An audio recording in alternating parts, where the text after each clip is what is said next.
Assalamualaikum warahmatullahi wabarakatuh. Kami dari kelompok 5, saya Fairuz Fatin Salsabila dengan NIM 0603521022. Saya Fadlur Rahman Syarif Putra dengan nomor NIM 0603521021. Saya Farah Fadila Utami dengan NIM 0603521023. Saya Hadifah Syakira dengan nomor NIM 0603521025.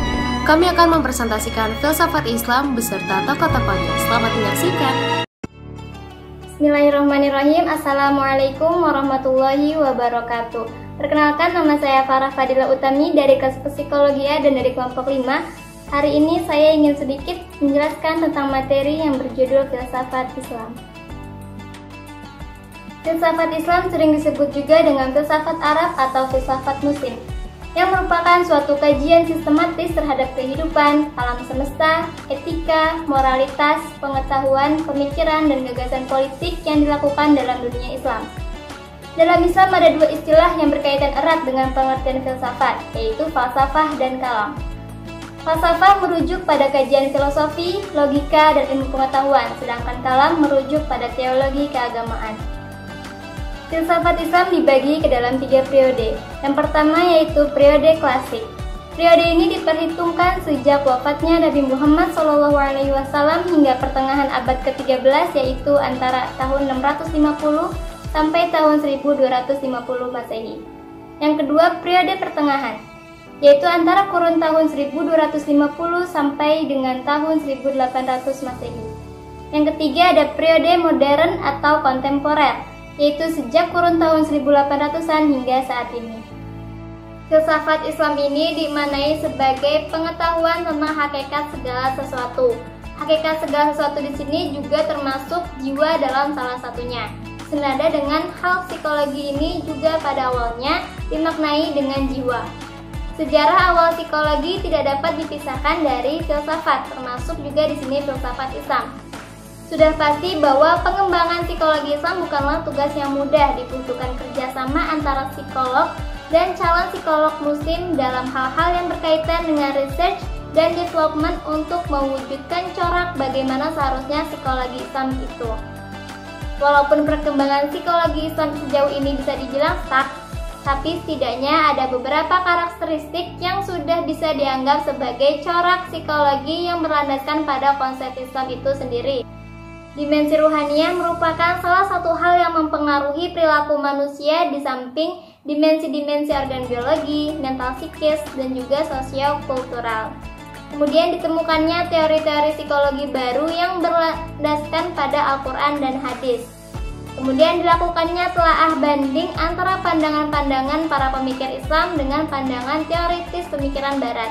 Dan yang terakhir, terjadinya kerjasama antara psikologi dengan ahli agama atau ulama dalam mengembangkan psikologi dengan konsep Putra dengan nomor NIM 0603521021, kelompok 5, yang bertemakan filsafat Islam.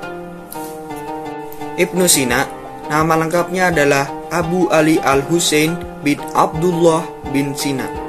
Lahir di Afsyana, dekat kawasan Bukhara, pada umur 10 tahun. Ibnu Sina telah mempelajari ilmu-ilmu agama, kesusastraan, serta telah hafal Al-Quran. Ibnu Sina wafat dalam usia 58 tahun 1037 Masehi dan dikebumikan di Hamazan. Pemikiran Ibnu Sina yang pertama. Pemikiran Ibnu Sina yang terpenting adalah filsafat tentang jiwa. Kata jiwa dalam Al-Quran dan Al-Hadis diistilahkan dengan Al-Nafs atau Al-Ruh, sebagaimana termaktub dalam Quran surat Sad ayat 71-72, Al-Isra ayat 58, dan Al-Fajr ayat 27-28. Jiwa manusia sebagaimana jiwa-jiwa lain dan segala apa yang terdapat di bawah rembulan, mencari dari akal ke-10. Pemikiran Ibnu Sina yang kedua. Menurut Ibnu Sina, manusia memang tersusun dari dua unsur, yaitu tubuh dan jiwa.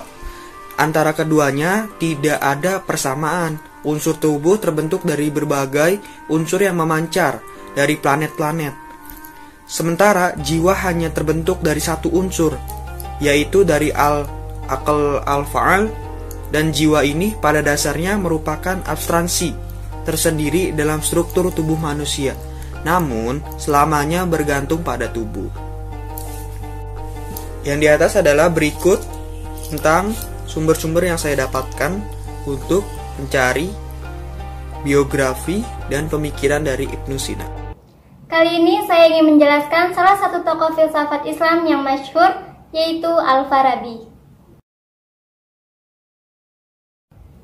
Al-Farabi memiliki nama asli yaitu Abu Nasir Muhammad bin Al-Farah Al-Farabi, lahir pada tanggal 10 Januari tahun 872. Ia adalah seorang ilmuwan dan filsuf Islam yang berasal dari Farab, Kazakhstan. Ia juga dikenal di dunia barat sebagai Al-Farabius.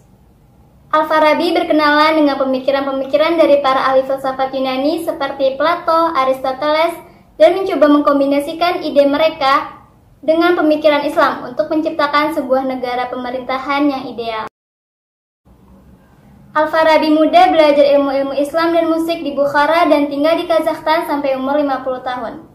Kemudian pada tahun 920 Masehi, ia pergi ke Baghdad untuk menuntut ilmu, kemudian mengembara di kota Haran yang terletak di utara Syria. Ia kemudian belajar filsafat dari filsuf Kristen yang terkenal, yaitu bernama Yohanna bin Zilan. Kemudian pada tahun 940 Masehi, Al-Farabi melanjutkan pengembaraannya ke Damaskus dan bertemu dengan Saif al-Daulah al-Hamdani, yaitu kepala distrik Aleppo yang dikenal sebagai simpatisan para imam Syiah.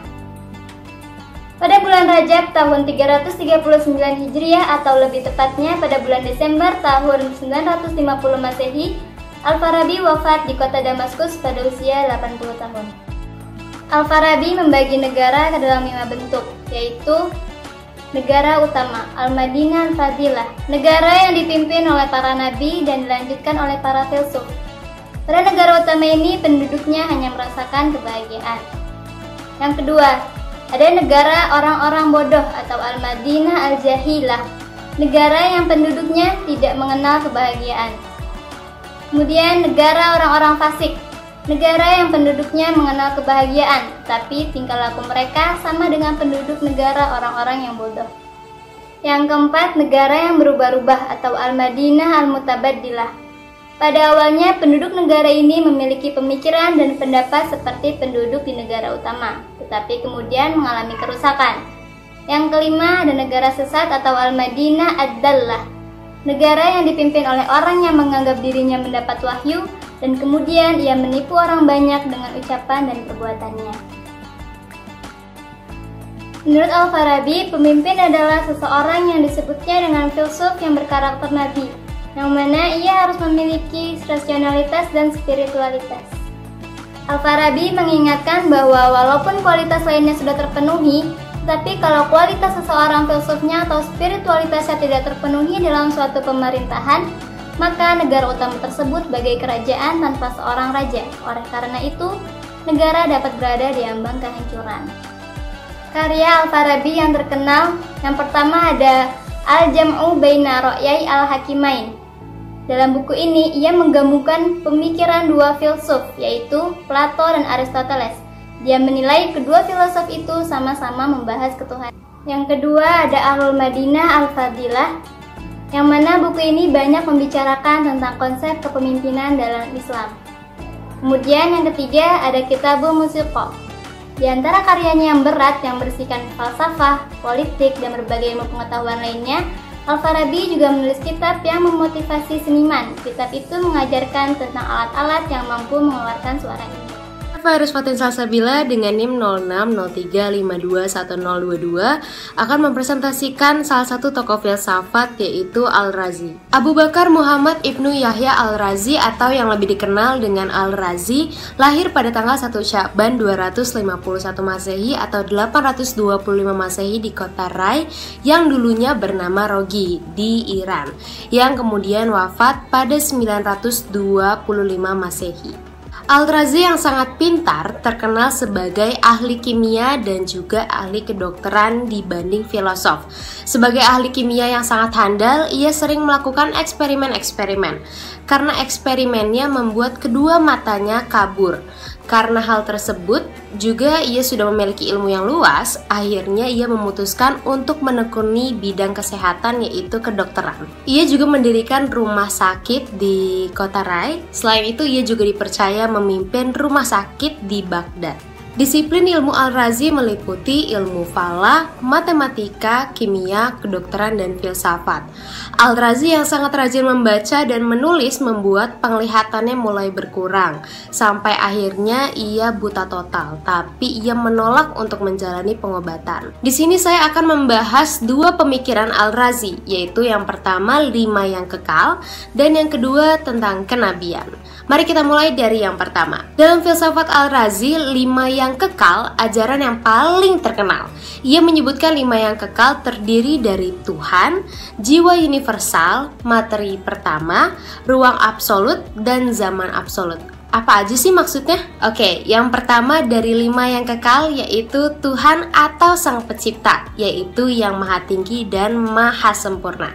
Kedua ada jiwa universal, maksudnya adalah jiwa yang hidup di setiap manusia sampai suatu waktu menemukan jiwa yang bebas dari raga atau kebebasan hakiki. Ketiga, materi pertama. Jadi dunia itu diciptakan Tuhan dengan materi yang terdiri dari tanah, air, hawa atau udara, dan api. Materi-materi tersebut terbentuk atau terdiri dari partikel-partikel kecil yang dinamakan atom. Nah, yang keempat, ruang absolut, yaitu ruang yang abadi atau kekal. Yang terakhir adalah masa absolut. Ini hampir sama dengan ruang absolut tadi, yaitu masa yang abadi atau kekal. Dalam kenabian ini, Al-Razi mengkritik mengapa Tuhan harus memilih individu tertentu untuk dianugerahkan kenabian, dan juga kenapa dianugerahkannya kepada mereka saja. Tuhan menempatkan para nabi di atas semua manusia untuk menjadi pembimbing umat dan menjadikan mereka bergantung kepada nabi. Nah, menurutnya hal itu bisa menimbulkan perselisihan dan juga persaingan, sehingga mengarahkan mereka kepada kehancuran. Selain itu, Al-Razi juga memiliki alasan mengapa ia menolak kenabian. Yang pertama, menurutnya akal sudah memadai untuk beda ini, mana yang baik, mana yang jahat, mana yang berguna, dan mana yang tidak berguna. Dengan akal, manusia mampu mengetahui bahwa Allah sudah mengatur kehidupan dengan sebaik-baiknya. Alasan yang kedua, tidak ada alasan yang kuat bagi pengistimewaan beberapa orang untuk membimbing semua orang karena semua lahir dengan kecerdasan yang sama. Menurutnya, perbedaan manusia bukan karena pembawaan alamiah, tetapi karena pengembangan dan juga pendidikan. Alasan ketiga adalah para nabi yang saling bertentangan. Jika mereka berbicara atas satu nama, yaitu Allah, tidak seharusnya pertentangan itu terjadi. Jadi walaupun memang Al-Razi itu menentang kenabian wahyu dan semuanya menurut Al-Razi harus masuk akal ilmiah dan juga logis, tapi ia mewajibkan untuk menghormati agama dan berpegang teguh kepada agama.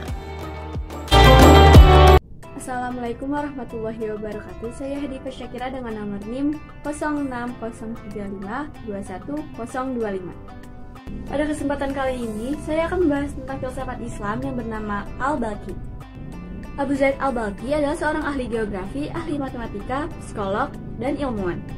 Ia lahir pada tahun 849 Masehi di Samistian dan meninggal pada tahun 934 Masehi. Al-Balkhi juga merupakan seorang pakar multidisiplin pengetahuan atau polimet. Ia memiliki nama asli Ahmad Ibn Sal. Pada masanya, timbul kekacauan politik, sehingga kerusuhan bermunculan di mana-mana. Dirinya dikenal sebagai perintis kesehatan mental pertama, dan ia telah menulis 41 buku dalam berbagai disiplin ilmu pengetahuan. Dan berikut, saya akan menjelaskan beberapa pemikiran Al-Balkhi. Yang pertama ada Al-Balkhi membedakan dua jenis depresi dari penyebab yang berbeda.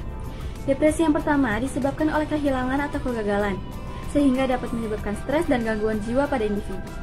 Sedangkan depresi yang kedua yaitu disebabkan oleh alasan tidak diketahui, seperti kesengsaraan dan kesedihan yang mendadak yang berlangsung secara terus-menerus. Dan pemikiran Al-Balkhi yang lainnya ada juga Al-Balkhi mengelompokkan penyakit syaraf dalam 4 gangguan kondisi mental kejiwaan, yaitu yang pertama, ketakutan dan kegelisahan, yang kedua, amarah dan penyerangan, yang ketiga, kesedihan dan depresi, Serta yang keempat adalah obsesi atau gangguan pikiran. Dan berikut adalah sumber-sumber yang saya dapatkan untuk materi kali ini, yaitu adalah filsafat Islam yang bernama Al-Balkhi.